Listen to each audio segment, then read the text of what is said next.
Welcome to the Chamber Spotlight, a local talk show podcast brought to you by the Pembroke Chamber of Commerce in association with the local scene. We record on a regular basis and we cover many topics that span local businesses, local elections, local town governance, and a citizens' academy. I'm your host, Fraser Townley, and today is July 6th. And I'm sitting down with Brian Gorman from SCORE. Brian, how are you? I'm doing great. Thank you. Excellent. Are you a football fan? Sure. You mean no, soccer. No, I'm not. Sorry. You're not? Okay, no. So you're not missing the USA game, which is about to kick off? No, and I know the whole controversy. I've read about the controversy about it. And, oh, what have you heard? Oh, the penalty? Yeah. No, wasn't there a guy sent off and he's got a red card? Well, a guy got a red card, which I didn't really understand what a red card was, but he got thrown out of the game at that point. Then the U.S. team had to play down one man for the rest of the game, and then the rules say he doesn't play in the following game. Correct. And it seems that President Trump got involved, called the president a fifer, who he knows quite well, which is interesting. And there's some clause in the rules that allow Pfeiffer to suspend the suspension, exactly, which they did. Which, you know, if you're a U.S. fan, that's great. But there were 12, according to the Wall Street Journal, where I read all about this, there was 12 red cards. Yeah. One for a Brit last night. Yeah, and I mean... Or an Englishman. So that's not I thought the penalty was crazy. I'm a U.S. sports guy. I played basketball. I've watched, American football. And a penalty in a U.S. sport, you might get thrown out of the game like he did. In hockey, you sit in the penalty box, and in the U.S. you get fouls. Yeah, there might be extra foul shots involved, but never would an official have the power to suspend a player in a following game. Well, I was shocked that they had a rule like that, to be honest with you. There's three steps. The first step is foul, and therefore the game stops, and the person that's fouled gets a free shot, so to speak. Right. And then there's a foul, but the person committing the foul gets a warning, and that's the yellow card. Right. And if it's an egregious foul deemed to be intentional, they can get sent off. Right.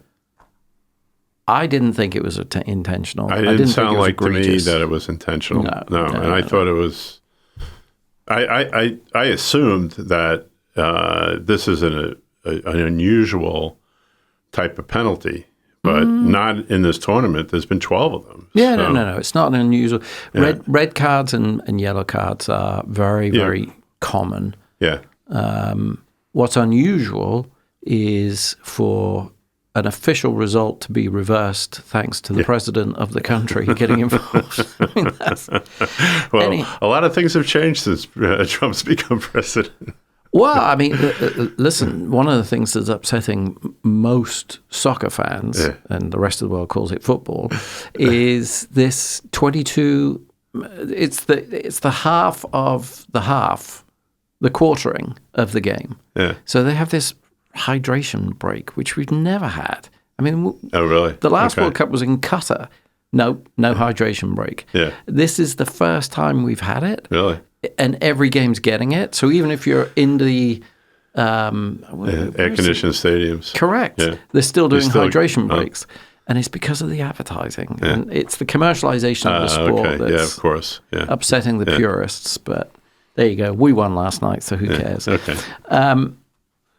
Brian, that was a good introduction, but we didn't introduce you. So, Brian, why don't you share with everybody your background? What's your bio? Well, you know that I'm not a soccer fan, so we've worked that out. Yeah. Very good. Let's see. Seeing that this is the Pembroke Chamber of Commerce, I live in Pembroke. I built a house on Acorn Lane. Okay. In 1986, so I've been here almost 40 years. Prior to that, I lived in Norton, Massachusetts, and I got married in 1978. I went to Stonehill College and graduated in 1975. That's how I ended up in Massachusetts. I'm originally from New York. I grew up on Long Island, and I attended Stonehill on a basketball scholarship. They found me. I had never heard of Stonehill College. Oh, a scout got you. Yeah, he did. He was sitting in my living room one Friday evening when I came home from practice, pitching my dad on Stonehill College, and all my father had to hear was, scholarship? Did you say scholarship? Yeah, he'll do it. And so anyway, that's where I met my wife. She's from this area. She grew up in Milton, Summert, and Manomet. And then we met in college and then got married 3 years after college. And we ended up in Pembroke in 86, had 3 kids. They all went to the Pembroke schools, Habermock. Then at that time it was Silver Lake, the junior high. My daughter, who's the oldest, she graduated from Silver Lake. And then my son, Danny, who's the second, he spent his senior year in Pembroke High School.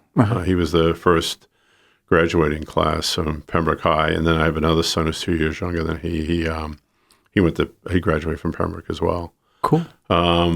So I studied history and political science at Stonehill, and I got certified to teach at the secondary level. I student taught in Stoughton High School my senior year. Did some student teaching at Brockton High as well. And I got out, and there was, there really weren't any jobs or anything. I kicked around a little bit, and I took a sales position with a company and discovered that I was actually pretty good at it, and then just navigated my career, number of different companies. I ended up in software technology. And then I started my own software company in 2006 after spending like 30 years working for other people. Interesting. Yeah, I had 2 partners. They were the sort of the brains of the operation. They were the guys who developed the software, and I was the sales guy. And sort of and also kind of the visionary. We introduced at that time. The term the cloud wasn't used, but there was enough. Hosting was something that had just come to be, and prior to that, I'd worked with these guys before. We used a different licensing model where you bought a perpetual license, and the customer had to buy hardware that it got installed on, and then you installed the software there. They paid you once for the software, and then they paid you an annual maintenance fee. So we decided, or it was at my urging, that let's just host it. They don't have to buy any hardware, and then we'll just charge them a monthly fee and include the software. That's quite a visionary. I mean, it's not now, but at the time. Yeah, in 2006. So it was because the issue we always had with perpetual licensing was you'd get to the end of the quarter and you'd need a certain amount of money to hit your number, and you'd end up going out and discounting the heck out of deals to get deals in, and it was always just a crazy way to run a business, really. And so with this model, the money, the payments came in monthly for the license, and included all the software upgrades, included maintenance, included the hosting, everything. And then people would renew their agreements. So we built it up. The product that we developed was a self-service advertising product for mainly newspapers used it for. We started out with it was display ads, print display ads that would get published in the newspaper. So for autos, small businesses would buy an ad. And we had a license with Adobe, and we used their technology, InDesign under the hood, to actually build the ads. And then we were talking to a newspaper in Raleigh, North Carolina, which is part of McClatchy, which is a large newspaper chain in the United States. And we knew this guy he knew who we were. He knew we were very good technically. And he asked us if we knew how to do obituaries. And to us, an obituary wasn't an ad. It was something that was really more editorial. And we said, do you charge for those? He said, yeah, we charge a lot. I said, well, explain to us how it works. So he was getting a new system and the existing publishing system he had could not publish an obituary. So it's a long story. So we basically took the product we had and we adapted it. And within 90 days, we were doing self-service obituaries for the Raleigh News and Observer, which then got us other McClatchy sites. And at the time, we also were talking to Gannett, who publishes USA Today. It's the largest newspaper chain in the United States. And they were looking for a self-service system. They would talk to probably 7 or 8 different vendors. They even had their own division. Self-service system for obituaries? Well, actually, this was for all of advertising. Because we not only did obituaries, we also did help wanted ads. We did auto ads, real estate. Real estate was probably our second largest category. All right. So Gannett was looking for a sort of enterprise level across all their newspapers and all their types of ads. And they actually had a division that had a product that we were competing with, and they chose us. And at the time, we only had about 10 websites. The agreement was for $1.5 million, and we got this deal, and we went out and we hired more developers. It really launched us, put us into the lead in the U.S. We were considered the leading company for this type of product in the United States. And what happened was a company called Legacy.com, which a lot of people are familiar with, because anytime someone passes, you do a Google search, and you'll come to Legacy.com. They publish all the obituaries in the U.S., in North America, on a website called Legacy.com. And what we did is when we produced an obituary, we had to create a print version, which was usually a PDF file, an Acrobat PDF file. And then we would create what's called XML, which is a coded file that we would send to Legacy. And so Legacy got to know who we were, and we got to the point where we were sending them about 50% of all their obituaries. Because after we got Gannett, we became the standard, and all of a sudden, we thought we had hundreds of websites in the U.S. And in getting to know Legacy, we got to know the founder, the CEO, their chief technology officer, and they decided to make us an offer to purchase us, which happened in right just before the end of right around 2020, so about 6 years ago. Perfect time. Yeah. And they bought that. So I was an owner with my 2 partners. Yeah. And then the thing we liked about it, we had 2 other offers too from other companies. We liked Legacy because it was basically a private equity firm that purchased us, and they were going to leave us alone and just let us run our business because they knew that we knew what we were doing. That way, we knew our employees were going to be protected, and they weren't going to rip the company apart, and So it worked out really well. And my 2 partners are still there. They're still running the business. They're a lot younger than I was. I gave them 2 years. I worked for 2 years, and then I retired officially in 2022. So I was home. Okay, what do I do with myself now? I just spent 16 years, running this business and getting it started and all that. So I reached out to people that I knew, and this woman that I used to meet at conferences, she runs a digital agency up in Maine. She asked me, "Well, have you talked to SCORE?" And I was like, "SCORE? I never heard of SCORE." So she said, "Yeah, they helped me out when I started my business. That you'd be perfect for them because you have the startup experience and all that." So I reached out to SCORE.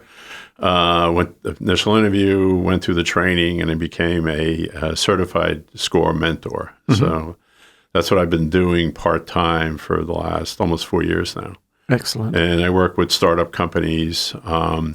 So how I found you was, as I explained, I'm the ambassador for the South Shore Chamber of Commerce, and I've been working with them for almost 3 years now. Yeah. So what we do with the chamber is we'll provide services to their members if they're looking for. Well, let's just come back. So that was your bio. That's who you are. That's your background. I wanted to get some background on SCORE. Sure. So, and I know I want people to understand what SCORE is. Okay. You and I both know, but. Yeah. Okay. So SCORE is an acronym that stands for the Service Corporation of Retired Executives. Right? It's been in existence since 1964. It's affiliated with the Small Business Administration, and it's a nonprofit. It's nationwide. I'm a certified mentor. There are 12,000 certified mentors across the United States. And it's broken into regions, districts, chapters. So I'm a member of the Southeast chapter, Southeastern Mass.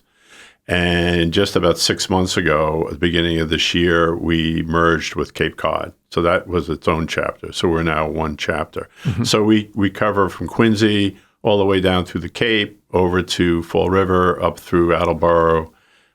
So pretty much southeastern Massachusetts plus the Cape. What does it take to get certified? Is it a long As a certification mentor? process? Yeah. No, not really. I mean, it's it's like an online training program you go through. Takes you just a few weeks to go through it. I mean, they look for people like myself that have a lot of business experience, though. So all the mentors in my the ones in our chapter, all had professional business careers. We have CPAs, we have lawyers, we have vice president. We have one who was the VP of marketing at Hertz. So a lot of them have large corporate experience. My experience is a little bit different in that I never really worked for a large corporation. I worked for smaller companies, a lot of early stage and startups, and then I started my own company. So my background's a little bit different, but still really solid business experience. It's just 1 or 2 zeros at the end of the. I mean, in my opinion, like an independent retailer, for instance, someone who owns a corner store has as much responsibility as someone who's running Home Depot. Yeah, it's absolutely. just more zeros. Yeah, exactly. Only here's the difference. The corner guy, the guy in the corner store, if he screws up, there's nowhere for him to hide. It's gone. Well, that's what's so nice about SCORE is that many of us have made all the mistakes. Yeah. It's not even what we know; it's what we what we know you should avoid. Yeah. And when you were a small startup company and maybe you bootstrapped it, which is how we didn't take any funding for our company. I took an equity line on my house. And when I started, I had 2 kids in college and took a $100,000 equity line in my house to get the business going. And I wanted to have my own business. So people who come to SCORE are like that. They have that entrepreneurial spirit. They want to be in control. They want to make their own decisions. They want to have their own business and have the possibility of being successful. So we can really help them a lot. What to avoid, what opportunities to take advantage of. And we have just a host of different skill sets. So if I'm talking to someone and they really need accounting expertise, well, we have CPAs that show them how to use QuickBooks. And is this a free service or a paid service? Totally free. Totally free. Yeah. But you're not going to give a CPA to a company. You're going to advise them on what they should do next. Yes. Is that correct? Yeah, that's 100% correct. Right. So we're mentors. We don't get involved in the operations of the companies. Right. So we're advisors. Okay. Right. So we can, but we will train someone on how to use QuickBooks. Multiple sessions. We also provide a lot of advice on how to use digital marketing, how to use social media, how to use email. Basically start at a high level, what your marketing strategy should be, how much money you should be spending on it as a percent of your revenue, how to use social media, when to use email. We can help them improve their websites. And that has to be changing rapidly with AI. It is, and we run informational sessions now on utilizing AI, which. I have to admit, I'm still a bit of a dinosaur when it comes to that. I mean, I use it to annotate notes and stuff when I have meetings. It's fantastic for that. Just summarize the meeting. Listen, whatever you use AI for, if you use it as a tool, you're good. Yeah. If you just switch off and say, okay, do this, tell me what I should do next, you're going to screw up. Yeah. You need to know what you're going to do. You just use that as a support tool. Yeah, exactly. Yeah, people are very fearful of it. I don't know. It's to me, it's another technology that's come along now. It's going to be. There is this fear that it will, it'll become so smart that it'll be smarter than us and we'll lose total control. But it's like Stanley Kubrick's movie, 2001: Space Odyssey, where Hal takes over the ship. But I don't know. Maybe in my lifetime that'll happen. I'm not sure. I don't know. I mean, look, there's some obvious statements to make, such as AI can't turn a wrench. Yeah. AI can't hit a hammer. Right. And so there are certain manual jobs that will never migrate to, or AI will never take over. There are other jobs, however, such as computer coding, where there are people still paying, and I've said this before, so I'm repeating myself, but there are people paying hundreds of thousands of dollars. They haven't graduated yet, and they're obsolete. Yeah. The job is completely obsolete. Yeah. And so I feel badly for those people, but at the same time, that wasn't a career 10, 20 years ago. Right. So, that was a bubble that burst. Yeah. But no, there's I hear, and it's sci-fi writers who scaremonger the most. Yeah. There are certain things we need to be controlling. We need to be reining back on letting AI build itself. That's where the critical issue becomes. Right. It's not the AI today, because men, women, we humans have built today's AI. The next level AI is being built with the help of AI. Right. It's the one after that. Yeah. Where AI has built AI. Yeah. Well, it's the inferencing that they build into their models now that allows it to do pretty amazing things. But your example of the coding is, it's. My son works for Anthropic. Okay. And they basically ate their own dog food. They just started using their models to develop their platform, and it became. And then they positioned it as a tool for helping software developers, and that's one of the reasons why it became so successful. Yeah. They picked the sweet spot.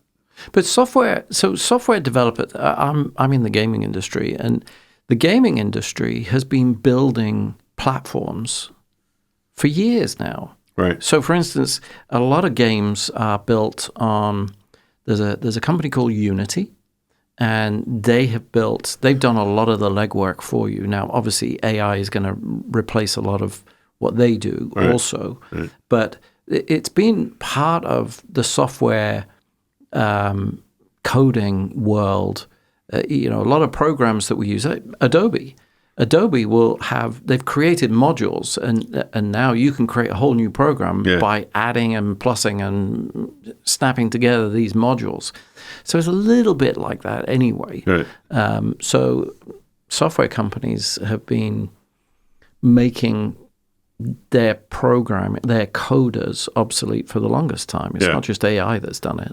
Yeah, it's like I said, I just look at it as just a new technology, and I always think technology creates jobs and creates opportunities in the future, and drives the economy. Actually, the best example I give is when people say, "Oh, you're destroying these jobs, and you're ruining this and you're ruining that." I don't believe people like Paul McCartney worried when he got his first synthesizer that he was getting rid of whole orchestras. Right. I don't think he cared about that. I think what he saw it as a tool to get his creativity sounding different, or sounding like this, or sounding like that. And that's exactly a similar. AI is the modern synthesizer. Yeah. It's anyhow. All right. Let's move on. So, how many companies are helped by the chapter that you're currently in? Is it a lot, or is? I'm sorry. How many companies? Do supported? They actually work with. There's probably that number is probably somewhere. I know myself personally. I probably have started working with about 60 companies in 4 years. Wow. And I have about 20 that are active. And it's, like I said, we're not operational. We mentor, we advise. I had one a woman who reached out to me, and she was thinking of buying a sporting goods store. Uh-huh. So she reached out to SCORE to see, what she should pay for the store, or is it, what would we recommend? And we helped her. She made a proposal to the owner, and he didn't accept it. So she moved on. So she's not active with us now. If she had purchased the store, she probably would continue to be would you ever discourage somebody if they came to you with a business plan? And, now, you shouldn't be doing sports. You should be doing pancakes or something. Yep. That doesn't happen too often because people generally have a pretty good idea of what they want to do. It may not be a good idea, but they have a good idea of what they want to do. And it's their business, and they want to do it. I did have a guy reach out to us, and he was working as a graphic designer for an insurance company. Uh-huh. And he wanted to start a business on the side, and he told me he wanted to start a construction business. So I assumed that... Oh, you told me this story. Yeah. This is very good. So I assumed that he was probably a carpenter during the summer or when he was in college or something like that. And he had never picked up a hammer in his life. He had never been in construction. I went... I know from my own experience, when I started my business, I had been selling software for years in the industry that we decided to start our business in. So your chances of success are far greater if you know the industry. Doesn't mean you have to be. Mm-hmm. I mean, a lot of people buy franchises, and they've never done that before. But a franchise is a proven model that's supported by a large corporation. All right? If you're going to start a business on your own, it really helps if you have some experience. So anyway, I asked him, what are you doing now? He told me he's a graphic designer. I said, well, why don't you start a graphic design business? And that's what he did, and he's done well, and then I've been working with him for probably about 3 years now, Cool. But we have 60 mentors in the chapter, and I have 20 active accounts. There are some that have 50 active accounts. So there's, well over 1,000. And these accounts come to you from the SBA or? Generally, yes. Generally. Okay. So the SBA's already made a decision on whether to lend. Is that correct? Yes or no? Yes and no. Oh, actually, I was confusing SBA loans with the SBA. The SBA. So the SBA, someone might go to the SBA and they have this idea that they want to start a business, but they don't have a business plan. Yeah. They don't know how to start it. They don't know how to fund it. I mean, the funding would come from a loan from a bank. Mm-hmm. The SBA doesn't actually lend money. They facilitate it through banks. Right. And so they'll say, well, contact SCORE. SCORE will help you put a plan together. Right. Right. And so we do get a lot of leads that way. But people use Google search and just search mentor, and we pop up. We have a LinkedIn page, we have a Facebook page, we have a website. Mm-hmm. And it's really simple. They go to score.org, find a mentor, type in their zip code, and fill out a simple application with the name of the company, what brief description of what it is. Mm-hmm. And that comes to us. We have a person that works for us who goes through all these inquiries.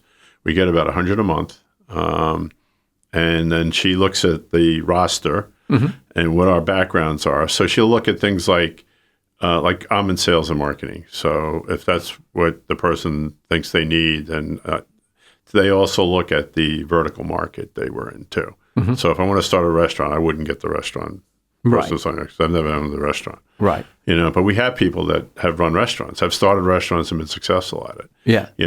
So pretty much any type of business or skill set, we cover out of those 60 mentors. And then we also have domain experts as well, people that don't necessarily mentor, but they really, like, for instance, for digital marketing, we have several that do that. So I'll bring them in to help with someone set up a Facebook page or LinkedIn, work with LinkedIn, or we evaluate their website and things of that nature. So what do you believe is the biggest skill people are missing or looking? It's sales skills. Absolutely. Really? Yep. Most people don't have sales experience. They want to start a business, and they're afraid of sales. Yeah. They don't want to do sales. Right.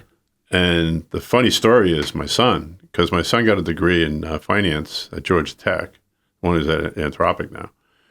And, he was struggling a little bit to get started, and he finally got a sales. I kept telling him, "Don't worry, Jim, you'll end up in sales." I said, "You're a tall, good-looking kid. You speak well." I said he was going to get a degree in computer science. I said, "Jim, they're not going to have you in the back room coding." I said, you got personality. You've got. Yeah. I said they're going to have you sales. Yeah. And he always looked at that as, so I failed. I'm going to be in sales. It kind of has that status or lack of status, I should say. So sales is the biggest challenge. Mm-hmm. And I actually wrote a white paper. I have a consulting business called Bootstrap to Success, and the paper covers the 7 things that you should know about bootstrapping a company. And bootstrapping being you fund it yourself. Mm-hmm. So you're pulling yourself up by your own bootstraps. Absolutely. So, and I have this thing called the Triad of Success, because I know in my company, there were 3 of us. We didn't have a president. We didn't have a chief financial officer. We didn't have outside investors. It was the 3 of us. We all owned an equal part. I ran sales. One partner, Andy, was operational. Mm-hmm. He ran operations, and Jim was our chief technology officer. He did the development. And we stayed in our lanes, mm-hmm. and we collaborated, and we shared decision-making was all shared. So we all kind of knew what we were doing, but I couldn't write a line of code if my life depended on it. Mm-hmm. But I knew how to put something up on a whiteboard and explain how it all worked and how we could interface to different systems and everything. Yeah. And then I would come back and I'd do my whiteboard to the engineers, and they'd look at it, they go, "You sold what?" Yeah. I've been there. Hey, why? How hard is that? But you sold the dreams and delivered the nightmares. Yeah, I right. get it. Yeah, exactly. Yeah, but we were very flat in our organization. Communication flowed. Mm-hmm. There were no agendas. We were all pulling for the same thing. And if we truly couldn't build something, or if it was going to cost a lot to do it, then I would go back and say, if you want it, this is what it's going to cost, mm-hmm. And so we never took a project on where we knew we weren't going to at least break even. If we thought it was a feature that would really help us down the road, we might include it. Yeah. But we made sure that what we were building was deliverable. Mm-hmm. Especially when you go to that hosting model where you want repeat business. Sure. So you have to have a really happy, satisfied customer base in order for that to happen. And we did. We had about a 95% renewal rate on our contracts. Very good. So, if you lose, let's say you're doing $2 million a year and you lose $200,000 in customers, and you want to increase your sales by $200,000 the following year, well, you got to go find $400,000 worth of business because you lost $200,000. Mm-hmm. So if you can keep your customers, it's much, much easier to grow your business. Yeah. So sure. Taking care of customers is the key to any business. I don't care what the business is. People talk, and especially now with social media, people will go on your Facebook page and start slamming you. And then it's really important that if you're running a business and you have a Facebook page, that somebody monitors it, mm-hmm. because some people will go on there and say something that really isn't factual, mm-hmm. and you need to be able to correct that. Absolutely. That's one of the things that we mentor people about. Yeah. But sales is the biggest challenge, no doubt about it. And I put together a sort of a soup to nuts sales presentation for startup companies. Yeah. And I did it once in Brockton at the Metro Chamber of Commerce there. We had a very small group. We're going to try to turn it into a webinar because it's really, really important. Mm-hmm. I mean, if you don't have any revenue, you don't have a business. Oh, that's true. Yeah. Yeah, absolutely. And you get it from sales. So. Yeah. But... you're absolutely... I mean, I look at businesses. I've been in many startups myself, but I've also worked in large corporations, and they all have one thing in common. You got to have 3 things. You got to have an idea, you got to have a business plan, and you got to have quality execution. Right. And I see so many people have a great idea, but no plan and no execution, or great execution, no plan, no idea. Right. There's very rarely do you get all three. And if you have all three, you got a home run. Well, it's like so when I sold the company and I was kind of sitting around, I ended up just typing, and that's how I came up with the seven key things behind the bootstrapping company. Because I was like, 90% plus of software companies fail. Yeah. Within 3 years, and I'm like, well, how did we were in business for 15 years and we sold the company. I said, why were we successful? Yeah. So I just started thinking about it. And that whole triad of success was we were very good at each one of those.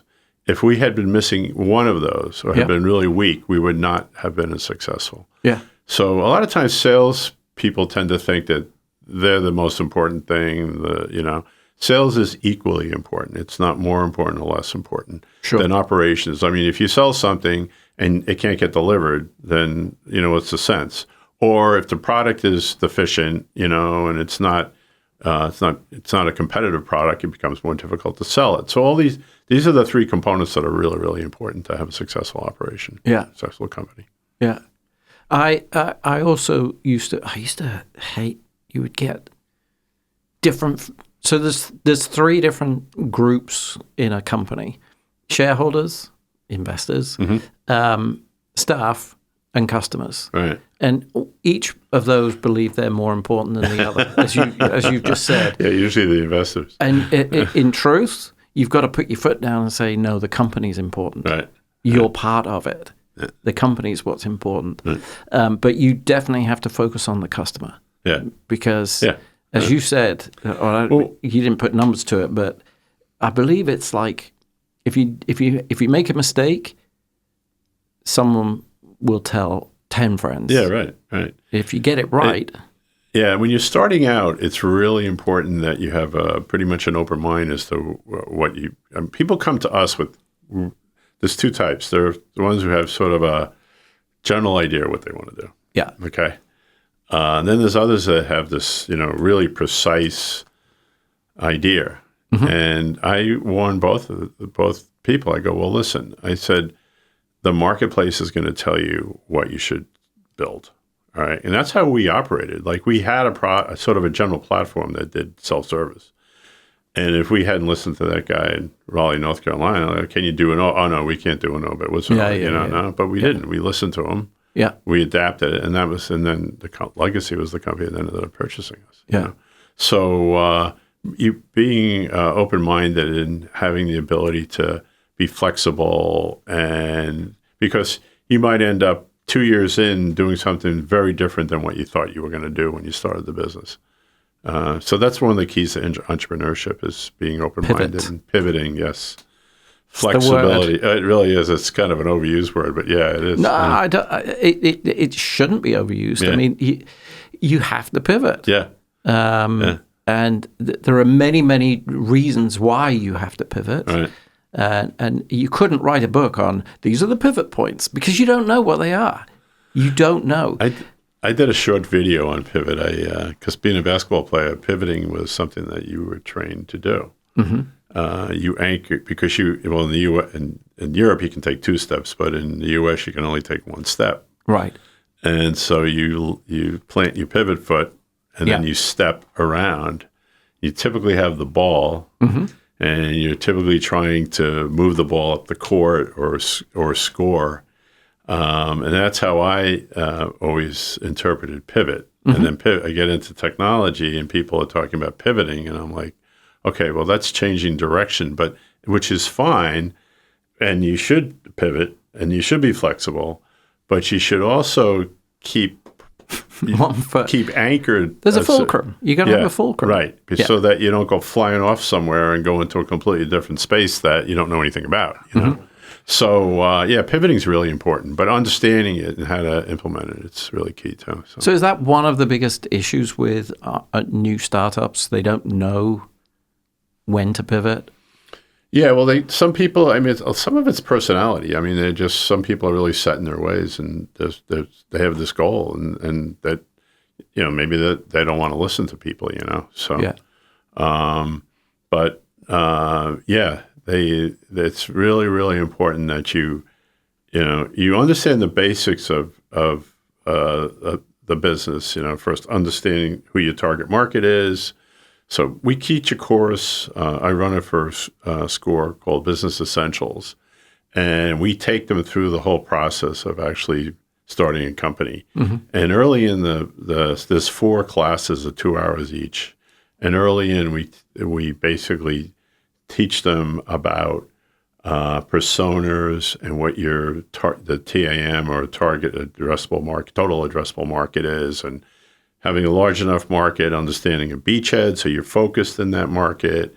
And then, so that understanding those things is way more important than having this, definite idea of what you want to do, Because if you understand those things, you can apply that to different opportunities, Mm-hmm. Mm-hmm. So it's really key to have that basic understanding, and that's what entrepreneurship's all about. And SCORE, we do a really good job of teaching people how to think that way. Excellent. So there's so many questions I got to ask you, or I want to ask you, okay. But we're actually running. We've run over. All right. Well. Oh yeah, I was a little nervous. I didn't think I'd be able to talk for this long. Well, you did. Yeah, I guess. Huh? So what is the? I was going to say what's the future, but the future is really based on the company's entrepreneurship and people wanting to go out on their own.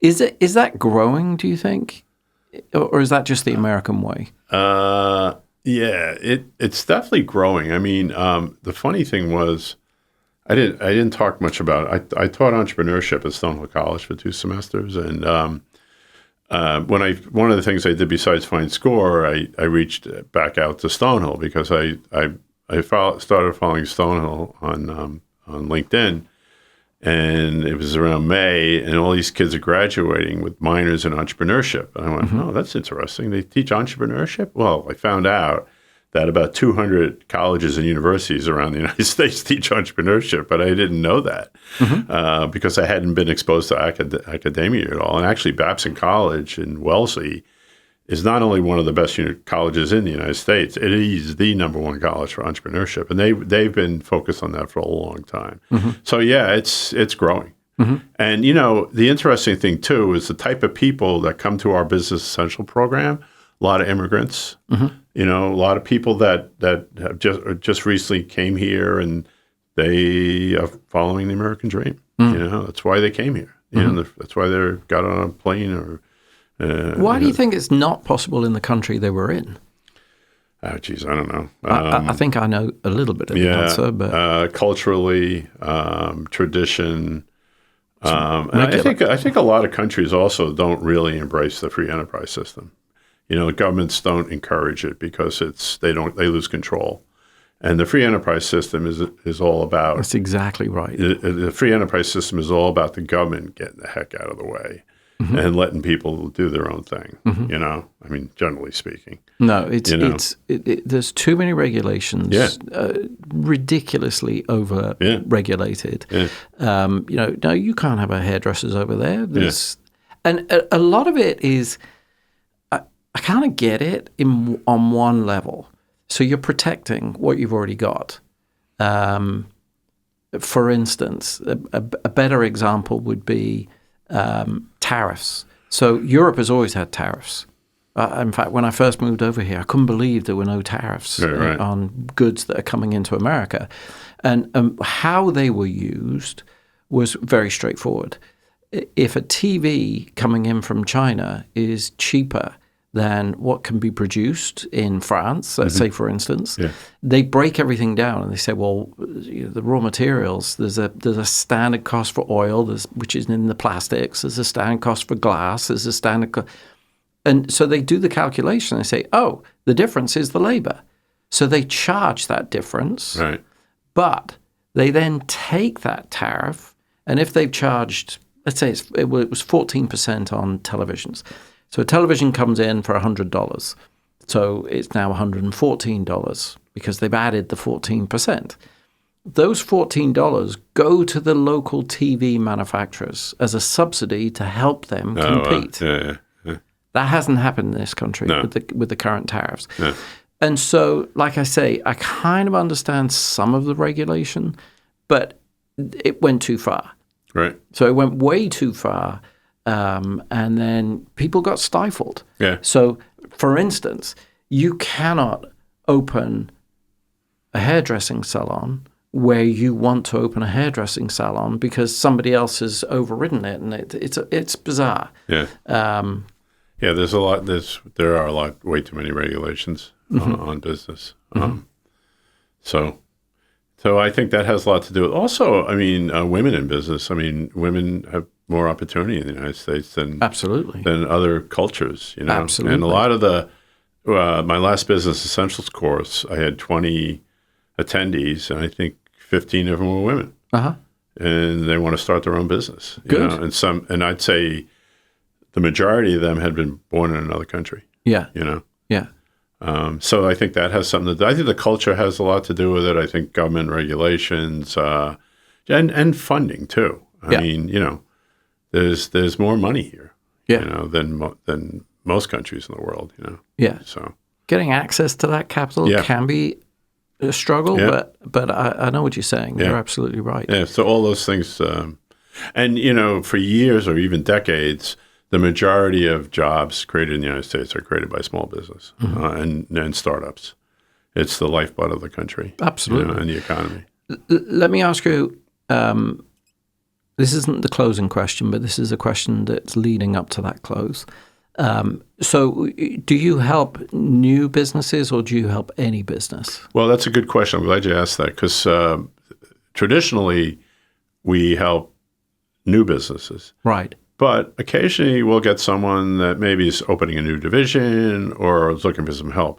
Right. And then we also have created an advisory board, which will talk to established companies as well. And that's where the chamber relationships really help us. Sure. Because the chamber, the companies are more established. They've been in business for 2, 3, 4 years, possibly a lot longer. Yeah. But you know what? They may be struggling with new technology. They may want to make a strategic decision. So rather than go and pay a fortune for consultants, they can contact SCORE, and we'll bring a 2 or 3 SCORE mentors in. We'll sit down with a blank sheet of paper. Okay, tell us about your business. What are your goals? Where do you want to be? How's your business grown over the last few years?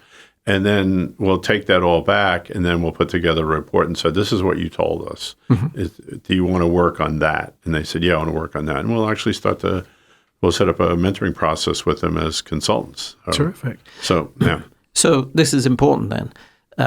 So for all companies out there, how do they get in touch with you? Well, actually, it's more than just all companies.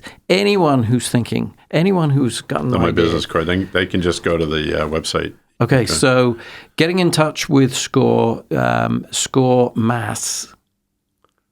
No, SCOREvolunteer.org. Yeah, well, is that correct? I'll give you the right one. No. I've got here we go. So, okay. So to get in contact with SCORE, it's www.score.org // SEMA. SEMA for Southeast Mass. That's our chapter. Right. Okay. Yeah, that's the URL. So I'll read it again, www.score.org / SEMA.